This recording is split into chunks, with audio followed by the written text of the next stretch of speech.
अगदी बाजारात मिळते ना तशी लस्सी बनवून तयार आहे. बाजारापेक्षा जास्त टेस्टी, क्रीमी आणि स्वस्त आईस्क्रीम लस्सी आता घरीच बनवा. अगदी सोप्या पद्धतीने ही लस्सी बनवून होते. व्हिडिओला एक लाईक नक्की करा. नमस्कार, दीपालीज मेजवानी या मराठी यूट्यूब चॅनलवर तुमचे खूप खूप खूप मनापासून स्वागत. आज आपण आईस्क्रीम लस्सी बनवणार आहोत आणि ती सुद्धा अगदी क्रीमी आणि उन्हाळ्यात प्यायला ना एकदम परफेक्ट अशी ही लस्सी बनवून तयार होते. तर अगदी घरच्याच साहित्यात आणि हे दहीसुद्धा मी घरी लावून घेतलेलं आहे.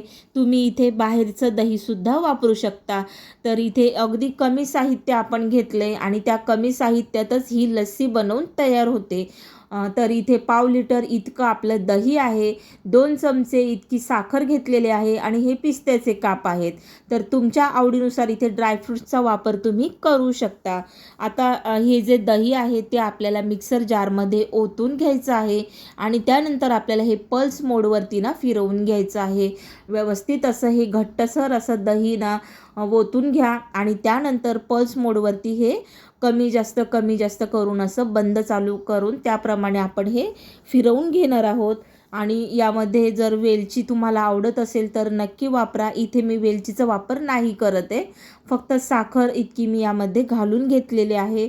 आणि विश्वास ठेवा, एकदम परफेक्ट बाजारासारखी आणि बाजारापेक्षाही टेस्टी आपली ही लस्सी घरच्या घरी बनवून तयार होते.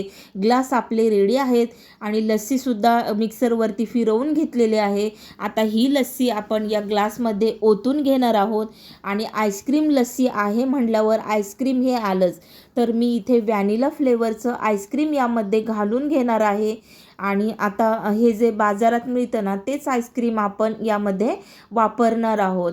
आणि अगदी स्वस्तात आपलं हे घरच्या घरी ही लस्सी बनवून तयार होते.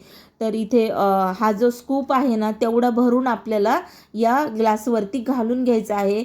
व्यवस्थित असं हा स्कूप आपल्याला काढून घ्यायचा आहे आणि या ग्लासावरती घालून घ्यायचा आहे.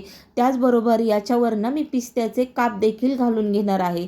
तुमच्या आवडीनुसार तुम्ही ड्रायफ्रूट्सचा इथे कमी किंवा जास्त किंवा अजून दुसरे कुठले हवे असेल तर तुम्ही ड्रायफ्रूट्स इथे वापरू शकता.